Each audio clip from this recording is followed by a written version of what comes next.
ഇതിലിപ്പോൾ വീഡിയോ പിടിക്കുന്നില്ലെന്നാണ് എനിക്ക് തോന്നുന്നത്. ഓണല്ല, ഉറപ്പാണ്. അതിനല്ല ഈ വന്ന് കയറുന്നത് പൊളിച്ചോ അതെവിടെ എന്നൊക്കെയാണ് പ്രത്യേക രീതിയിലൊക്കെയാണ് സംസാരിച്ചിട്ടൊക്കെ പോകണം.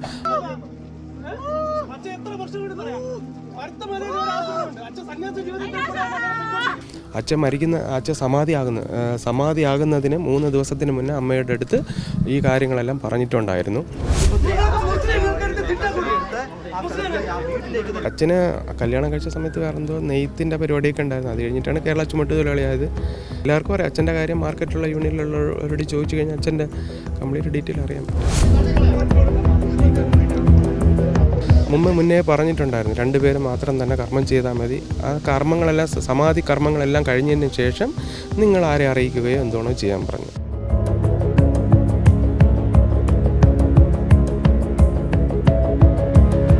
നമസ്കാരം. നെയ്യാറ്റിൻകരയിലെ ഗോപൻ സ്വാമിയുടെ സമാധിയുമായി ബന്ധപ്പെട്ട് നിരവധി ദുരൂഹതകളാണ് ഇപ്പോൾ നിലനിൽക്കുന്നത്. സത്യത്തിൽ ഈ ഗോപൻ സ്വാമി എങ്ങനെയാണ് ചുമട്ടുതൊഴിലാളിയായത്, അദ്ദേഹത്തിൻ്റെ ജീവിതം എങ്ങനെയായിരുന്നു എന്നുള്ള നിരവധി ചോദ്യങ്ങൾ ഉയർന്നു വരുന്നു. ഈ ഒരു സാഹചര്യത്തിൽ ഗോപൻ എന്ന വ്യക്തി എങ്ങനെ ഗോപൻ സ്വാമിയായി എന്നുള്ള കാര്യം അദ്ദേഹത്തിൻ്റെ മകൻ തന്നെ ഇപ്പോൾ മറുനാടനോട് വിശദീകരിക്കുകയാണ്. ഈ അച്ഛന് എങ്ങനെയുള്ള വ്യക്തിയായിരുന്നു? ആദ്യം മുതലേ ഈ ഭക്തിയുമായി മുന്നോട്ട് പോകുന്ന ആളോടെ എങ്ങനെയായിരുന്നു അച്ഛൻ്റെ ജീവിതം? എങ്ങനെ? വീഡിയോ ഇത് പിടിക്കുമ്പോൾ ലൈവായിട്ട് ഇടണം. ഇല്ലെന്നുണ്ടെങ്കിൽ ഞാൻ പറഞ്ഞുതരാം.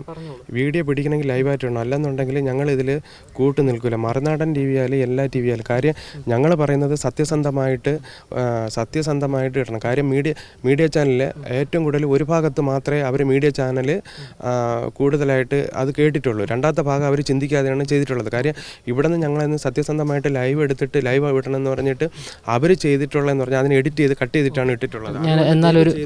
മറുനാടൻ ടി വിയോട് ഈ ഒരു അപേക്ഷയാണ്, എനിക്കുള്ളൊരു അപേക്ഷയാണ്. കാര്യം ഇപ്പോൾ പ്രശ്നം ഏറ്റവും സമാധി സ്ഥലത്ത് ഇങ്ങനെ ഒരു പ്രശ്നം നടന്ന താങ്കൾ ഇത് പറഞ്ഞുകൊണ്ട് ഞാൻ ഒരു കാര്യം കൂടി ചോദിക്കുകയാണ്. ഈ കഴിഞ്ഞ മണിക്കൂറുകളിലെല്ലാം താങ്കൾ പറഞ്ഞു മറ്റ് മീഡിയ ചാനലുകളൊക്കെ ഏതൊക്കെയോ കാര്യങ്ങൾ പറഞ്ഞപ്പോൾ കട്ട് ചെയ്ത് അത് എഡിറ്റ് ചെയ്തിട്ടാണ് കൊടുത്തത്. അത് ഏതൊക്കെ കാര്യങ്ങളായിരുന്നു, എന്തൊക്കെയാണ്? എങ്ങനെ മനസ്സിലായി? അതായത് ചില മീഡിയാസ് എഡിറ്റ് ചെയ്തിട്ടാണ് സംഭവങ്ങൾ കൊടുത്ത് നിങ്ങൾ പറഞ്ഞ കാര്യങ്ങൾ വ്യക്തമായി കൊടുത്തില്ല എന്ന് പറയുന്നു. അത്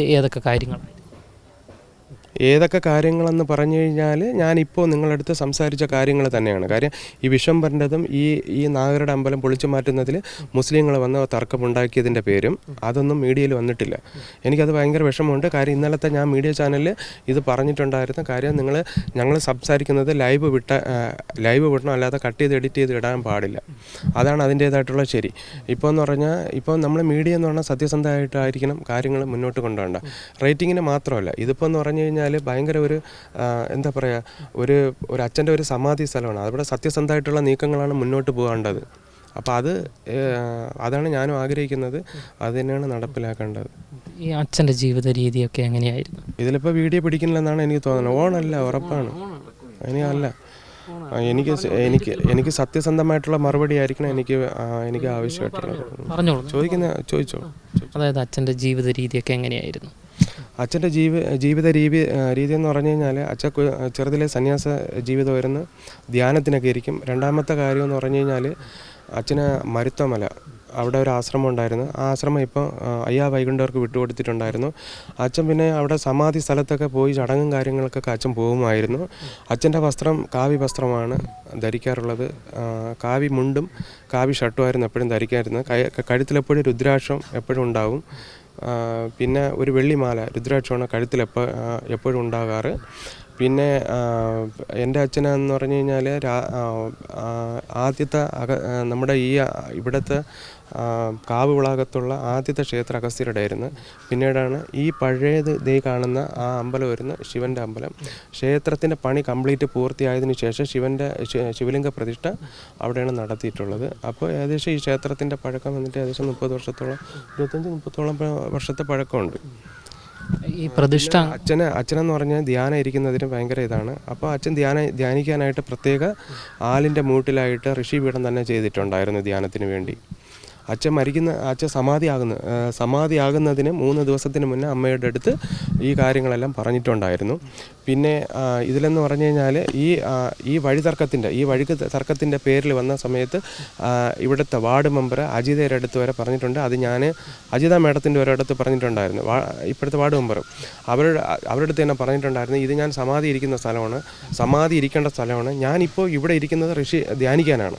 അപ്പോൾ ധ്യാനത്തിൻ്റെ മന്ദിരം ഒരിക്കലും പൊളിച്ച് എനിക്ക് മാറ്റാൻ പറ്റില്ല, അതുകൊണ്ട് ഞങ്ങൾക്ക് ഇതിലെ വഴി തരാൻ പറ്റില്ല എന്ന് അജിത മേഡത്തിൻ്റെ അടുത്ത് പറഞ്ഞിട്ടുണ്ടായിരുന്നു. അച്ഛൻ ഏകദേശം ഒരു 5 വർഷത്തിന് മുന്നേ ക്ഷേത്രത്തിലുള്ള ഈ ബലിക്കല്ലിൻ്റെയൊക്കെ നമ്മുടെ ഇതിൻ്റെ ക്ഷേത്രത്തിൻ്റെ വിഗ്രഹത്തിൻ്റെതും നമ്മുടെ ഈ ക്ഷേത്രത്തിൽ ഈ ബലിക്കല്ല് സ്ഥാപിക്കുന്നിടത്ത് ഗ്രാനൈറ്റും കാര്യങ്ങളും എടുക്കാൻ സമയത്ത് മയിലാടിയിൽ നിന്ന്, അതായത് ക്ഷേത്രത്തിൽ ബലിക്കല്ലെന്ന് പറയുമ്പോൾ തെറ്റിദ്ധരിക്കരുത്. കാര്യം ക്ഷേത്രത്തിൻ്റെ വെളിയിൽ വെച്ചിരിക്കുന്ന പൂജാരി ചോറിടുന്ന കല്ലാണ്, അല്ലാതെ വേറൊന്നുമല്ല. അപ്പോൾ അതെടുക്കാനായിട്ട് പോയ സമയത്ത് അച്ഛന് സമാധി ഇരിക്കാണ്ട പത്മപീഠവും അതായിട്ട് കരിങ്കല്ലിലുള്ള സ്ലാബും അച്ഛൻ തന്നെയാണ്. അച്ഛൻ കൊണ്ടുവന്നായിരുന്നു. മക്കൾ ഞാൻ സമാധിയാവുമ്പോൾ ഇത് തന്നെയാണ് അവിടെ ഋഷിപീഠത്തിൽ എനിക്ക് വേണ്ടി ഉപയോഗിക്കാനായിട്ട്. അതെല്ലാം അച്ഛൻ പറഞ്ഞിട്ടുണ്ടായിരുന്നു. പിന്നെ അച്ഛൻ പറഞ്ഞിട്ടുണ്ട്, ഇപ്പോൾ ചുറ്റുപാട് നമുക്കാരും സപ്പോർട്ടില്ല, ശത്രുക്കൾ മാത്രമേ ഉള്ളൂ. അപ്പോൾ നമ്മുടെ അയൽവക്കത്തിലുള്ള തൊട്ട് ഒരു വീട് മാത്രമേ ഉള്ളൂ, ബാക്കിയുള്ള ഒരു ഇതെന്ന് പറഞ്ഞാൽ ദൂരെയുള്ള അതൊക്കെ പുതിയ താമസക്കാരാണ്. അപ്പോൾ അങ്ങനെയൊക്കെ. അപ്പോൾ അച്ഛൻ പറഞ്ഞിട്ടുണ്ട്, ഞാൻ സമാധി ആവുന്ന സമയത്ത് നിങ്ങൾ 2 പേരും തന്നെയാണ്, മക്കൾ തന്നെയാണ് കർമ്മം ചെയ്യേണ്ടത്. അത് മുന്നേ പറഞ്ഞിട്ടുണ്ടായിരുന്നു, 2 പേര് മാത്രം തന്നെ കർമ്മം ചെയ്താൽ മതി. ആ സമാധി കർമ്മങ്ങളെല്ലാം കഴിഞ്ഞതിന് ശേഷം നിങ്ങൾ ആരെ അറിയിക്കുകയോ എന്തോണോ ചെയ്യാൻ പറഞ്ഞു. അപ്പം ഞാൻ തന്നെയാണ് നോട്ടീസും കാര്യങ്ങളും പൊട്ടിക്കുകയും ചെയ്തത് അച്ഛൻ്റെ കർമ്മം കഴിഞ്ഞിട്ട്. ഈ പ്രതിഷ്ഠ അത്തരത്തിലുള്ള പൂജാ നടപടികളൊക്കെ ആരാണ് ഇവിടെ ചെയ്യാറ്? പണ്ട് മുതൽ അച്ഛനാണ് ചെയ്തുകൊണ്ടിരുന്നത്. ഇപ്പോൾ 3 വർഷത്തിന് ശേഷം ഇപ്പോൾ അനിയനും അച്ഛനും കൂടെയാണ്. ഇപ്പോൾ അച്ഛന് വെള്ളമൊന്നും തൂക്കിക്കൊണ്ട് കയറാൻ പറ്റില്ലല്ലോ, അപ്പോൾ അച്ഛനും അനിയനും കൂടെയാണ് ചെയ്യണത്. അച്ഛന് നടക്കുന്നതിന് ബുദ്ധിമുട്ടൊന്നും അച്ഛൻ പ്രായത്തിൻ്റെ ഒരു ഇതിൽ ഉള്ള സ്പീഡ് അത്ര ഒരു ഇതൊന്നുമില്ല, എന്നാലും ഒറ്റയ്ക്ക് നടക്കുകയൊക്കെ ചെയ്യും. അതിലൊന്നും വേറെ കുഴപ്പമൊന്നുമില്ല. പണ്ട് മുതൽ ഈ ചുമട്ട് തൊഴിലാളിയായിരുന്നു അച്ഛൻ. ആദ്യമേ അച്ഛന് കല്യാണം കഴിച്ച സമയത്ത് വേറെ എന്തോ നെയ്ത്തിൻ്റെ പരിപാടിയൊക്കെ ഉണ്ടായിരുന്നു. അത് കഴിഞ്ഞിട്ടാണ് കേരള ചുമട്ട് തൊഴിലാളിയായത്. പിന്നെ അത് കഴിഞ്ഞിട്ട് എത്ര വർഷമായി? അത് കറക്റ്റായി എനിക്കറിയില്ല, ഏകദേശം 25 വർഷത്തോളം വരും. ഈ മാർക്കറ്റിൽ തന്നെ? മാർക്കറ്റിൽ തന്നെ. എല്ലാവർക്കും അറിയാം അച്ഛൻ്റെ കാര്യം. മാർക്കറ്റിലുള്ള യൂണിയനിലുള്ളവരോട് ചോദിച്ചു കഴിഞ്ഞാൽ അച്ഛൻ്റെ കംപ്ലീറ്റ് ഡീറ്റെയിൽ അറിയാൻ പറ്റും. ഇവിടെ എത്ര വർഷമായി താമസിക്കുന്നത്? ഇവിടെ ഞാൻ പറഞ്ഞില്ലേ, ക്ഷേത്രം വന്നതിൻ്റെ അന്ന് മുതലേ ഇവിടെ ഒരു എന്താ പറയുക, നമുക്കൊരു ആശ്രമം പോലെയാണ്. അപ്പോൾ ഇവിടെ ഒരു ചെറിയൊരു ഇതുണ്ടായിരുന്നു. അത് പൊളിച്ചിട്ടാണ് ഞങ്ങളിപ്പോൾ ഇവിടെ. ആദ്യം ആറാലുമൂടായിരുന്നു താമസിച്ചിരുന്നത്. ആറാലുമൂട് അവിടെ. അതുകൊണ്ട് അവിടെ എനിക്കറിയാം, ആറാലുമൂട്ടിലുള്ള മുസ്ലിങ്ങൾ വരുമ്പോൾ ഞങ്ങൾക്കറിയാൻ പറ്റും, നമ്മൾ ജനിച്ചു വളർന്ന സ്ഥലമാണ്. അങ്ങനെ ഇപ്പോൾ നമ്മളിപ്പോൾ വിചാരിക്കേണ്ടതെന്ന് പറഞ്ഞു കഴിഞ്ഞാൽ, ഇനി എല്ലാവരും മനസ്സിലാക്കേണ്ടതെന്ന് പറഞ്ഞാൽ, ഇപ്പോൾ മുസ്ലിമിൻ്റെ മതത്തെ വിശ്വസിച്ച് അവരിലേക്ക് പോവുക, ക്രിസ്ത്യൻസിൻ്റെ മതത്തിലേക്ക് വിശ്വസിച്ച് അവരിൽ പോവുക, ഹിന്ദു മതത്തെ വിശ്വസിച്ച് പോവുക. ഈ മതത്തിൽ അവരവരുടെ വിശ്വാസത്തിന് അവർ തടസ്സം നിൽക്കാനായിട്ട് പാടില്ല. ഇപ്പം ഞാൻ പറഞ്ഞത് മനസ്സിലായില്ലെങ്കിൽ ഒന്ന് പറഞ്ഞുതരാം. ഇപ്പോൾ ഹിന്ദുവിൻ്റെ അമ്പലത്തിൽ കയറി മറ്റുള്ളവരെ ആക്രമിക്കാൻ പാടില്ല. അതേപോലെ ഇപ്പോൾ മറ്റുള്ള അമ്പലത്തിൽ കയറി ഹിന്ദു ആക്രമിക്കാൻ പാടില്ല. എല്ലാവരും എന്താ പറയുക, സമാധാനപരമായിട്ട് പോകാനാണ് ഞാൻ ആഗ്രഹിക്കുന്നത്. അപ്പോൾ അങ്ങനെയാണ് നമ്മുടെ ചിന്ത എന്നുള്ളത്. ആശ്രമം എന്ന് പറഞ്ഞാൽ അതാണ്, സമാധാനപരമായിട്ടുള്ള ഒരു ചിന്തയാണ്. അതാണ് ഞാൻ. ഇവിടെ നിത്യപൂജ ഉണ്ടായിരുന്നു. എങ്ങനെയായിരുന്നു പൂജ? അച്ഛൻ പൂജ ചെയ്തുകൊണ്ടിരുന്നപ്പോൾ ഒരു മാസം ഏറ്റവും കുറഞ്ഞത് 40 പൂജയല്ല കൂടുതലുണ്ടായിരുന്നു. 40 പൂജയിൽ കൂടുതലുണ്ടായിരുന്നിട്ടുണ്ട്. ക്ഷേത്രത്തിൽ കുറഞ്ഞത് രാവിലെ ഏകദേശം അത്യാവശ്യത്തിന് ആൾക്കാർ, എത്രയൊന്നും ഞാനൊന്നും പറയണില്ല, വന്നു പോയൊക്കെ നിൽക്കും. രാവിലെയും വൈകുന്നേരം നട തുറക്കുന്നുണ്ടായിരുന്നു. അച്ഛന് അസുഖമായതിൽ പിന്നെയോ? അച്ഛന് പിന്നെ ക്ഷേത്രത്തിൽ പൂജ ചെയ്യണമെങ്കിൽ നല്ല ആരോഗ്യം വേണമല്ലോ. ആ പടിയിലൊക്കെ കയറി പോകാനായിട്ട് ആരോഗ്യം വേണമല്ലോ. ഇപ്പോൾ ആൾക്കാർ തൊഴാൻ വരുമ്പോൾ ഒരു ക്ഷേത്രത്തിൻ്റെ അമ്പലത്തിൽ സോപാന പടിയിൽ കൂടെ എത്ര പ്രാവശ്യമാണ് കയറി പോകുന്നതെന്നറിയോ? ഒരു 50-60 പ്രാവശ്യം കയറി ഇറങ്ങണം. ഇപ്പോൾ ഓരോ ഭക്തജനങ്ങൾ വരുമ്പോൾ പ്രസാദം കൊടുക്കണമല്ലോ. ചിലപ്പോൾ ഒരു അർച്ചന കാണും, ചിലവർക്ക് എന്താ പറയുക, അഭിഷേകം കാണും. അപ്പോൾ ആ സമയത്തൊക്കെ ഇവർ വരുമ്പോൾ സ്വാമി ഇതാണ്, അല്ലെങ്കിൽ പോറ്റി ഇതാണ്, ഇന്ന ഇത്. അപ്പോൾ ചിലപ്പോൾ ഒരു നൂല് ജപിക്കാനായിരിക്കും. അപ്പോൾ ഓരോ പ്രാവശ്യം കയറി ഇറങ്ങണം. അതിനപ്പോൾ സാധ്യമല്ലാത്തതുകൊണ്ട് അച്ഛൻ പിന്നെ ക്ഷേത്രം നട തുറന്നിട്ടില്ല. പിന്നെ അത് കഴിഞ്ഞിട്ട് അനിയൻ കയറാൻ തുടങ്ങിയ ശേഷം പിന്നെ എന്താ പറയുക, അപ്പോൾ പിന്നെ എന്താ പറയുക, പിന്നെ വേറെ പൂജാ കാര്യങ്ങളൊന്നും ഏറ്റെടുക്കില്ല. അപ്പോൾ അച്ഛൻ ക്ഷേത്രം മുന്നേ തുറന്നത് കൊണ്ട് അനിയൻ പോയി വിളക്കെത്തിക്കും. അപ്പോൾ അങ്ങനെയുള്ളൊരു കാര്യങ്ങളായിരുന്നു. അപ്പോൾ അനിയൻ പറഞ്ഞതെന്ന് പറഞ്ഞാൽ ക്ഷേത്രത്തിൻ്റെ പണി കംപ്ലീറ്റ് ഇതിൻ്റെയൊക്കെ പണിയുണ്ട്. ആ ക്ഷേത്രത്തിനകത്തുള്ള ചുറ്റമ്പലത്തിൻ്റെ ആ ക്ഷേത്രത്തിൻ്റെ അമ്പലത്തിലുള്ള പണി കംപ്ലീറ്റ് ആയിട്ടുണ്ട്. ഈ ചുറ്റമ്പലത്തിലുള്ള പണി മാത്രം ഇനി ബാക്കിയുണ്ട്. അതൊക്കെ കംപ്ലീറ്റ് ആയിട്ട് നട തുറക്കാമെന്ന് അനിയൻ പറഞ്ഞു. ഈ അയൽപക്കത്തുള്ള ആൾക്കാരൊക്കെ സഹകരിക്കുക, ഈ അമ്പലത്തിലേക്ക് വരാറുണ്ടോ, ഈ കർമ്മത്തിലൊക്കെ പങ്കെടുക്കാറുണ്ടോ? ക്ഷേത്രത്തിൽ ഈ ക്ഷേത്രം ഒരു ട്രസ്റ്റിൻ്റെ ഇതിൽ ട്രസ്റ്റ് പോലെയൊക്കെ ആയിരുന്നു. അപ്പോൾ ഇതിൽ ക്ഷേത്രത്തിൽ ആദ്യത്തെ ഉത്സവത്തിന് എന്താ പറയുക, അഴിമതി കാണിച്ചതിൻ്റെ സ്ഥിതിക്ക് ഞങ്ങൾ രണ്ടാമത്തെ ഉത്സവത്തിന് ഇവരെ വേണ്ടാന്നുള്ള ട്രസ്റ്റിൽ നിന്ന് തന്നെ അവരെ ഇന്ന് പിരിച്ചുവിട്ടായിരുന്നു. അവരിതിലേക്ക് ചേർത്തിട്ടില്ല. പിന്നെ അപ്പോൾ അതിൻ്റെയൊക്കെ വിദ്വേഷം ഈ പരിസരവാസികൾക്കുണ്ട്. നമുക്ക് സത്യസന്ധമായിട്ട് കാര്യങ്ങളെല്ലാം മുന്നോട്ട് പോവുക എന്നുള്ള ഒരു ലക്ഷ്യമാണ് അച്ഛനുള്ളത്. അച്ഛൻ ഇവിടെ കോമ്പാശ്രമത്തിലൊക്കെ അച്ഛൻ അവിടെ ഇപ്പോഴും ഇരിക്കുന്ന വിളക്ക് അച്ഛൻ കൊണ്ടുവച്ചാണ്. ആ കോമ്പയാശ്രമം അവിടെ നമ്മുടെ ഏകദേശം 5 അടി ഹൈറ്റ് വരും.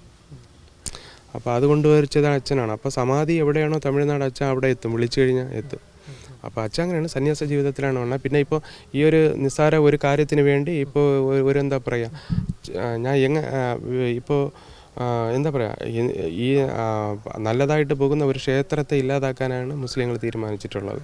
നമ്മുടെ ഈ നിസ്സാരം ഈ അമ്പലത്തിന്, നാഗരുടെ അമ്പലത്തെ പൊളിച്ചു മാറ്റുക എന്നുള്ള ഒരു ലക്ഷ്യത്തോടെയാണ് അവരിപ്പോൾ ഇറങ്ങിയിട്ടുള്ളത്. കാര്യം ഞങ്ങൾ രണ്ടുപേരും ഇല്ലാതാകുമ്പോൾ പിന്നെന്താ സംഭവിക്കുക, അവിടെ എന്ത് നടന്നാലും അവർക്ക് വിഷയമില്ല. അതാണ് അവർ തീരുമാനിക്കുക. അവരിപ്പോഴും പൊളിക്കാനായിട്ട് അവർക്ക് വേറെ കുഴപ്പമൊന്നുമില്ല. കാര്യം അവർ മുസ്ലിങ്ങളാണ്, അവർ ഗുണ്ടായിസാണ്. കാര്യം എന്ന് പറയുമ്പോൾ ഈ ക്ഷേത്രത്തിൽ ഈ വന്ന് കയറുന്നത് പൊളിച്ചോ അതെവിടെ എന്നൊക്കെയാണ് വൃത്തികെട്ട രീതിയിലൊക്കെയാണ് സംസാരിച്ചിട്ടൊക്കെ പോകണം. അവരുടെ പള്ളിയിൽ ഇതുപോലെ ഞങ്ങൾ ഹിന്ദുക്കൾ കയറി ചെന്ന് കഴിഞ്ഞാൽ അവരെന്തായിരിക്കും ചെയ്യുക. അതുകൊണ്ട് അവരവരുടെ മതത്തെ വിശ്വസിച്ച് പെരുമാറുക എന്നതാണ് എനിക്കിനി പറയാനുള്ളത്. ഇനി വേറെ ഒന്നുമില്ല.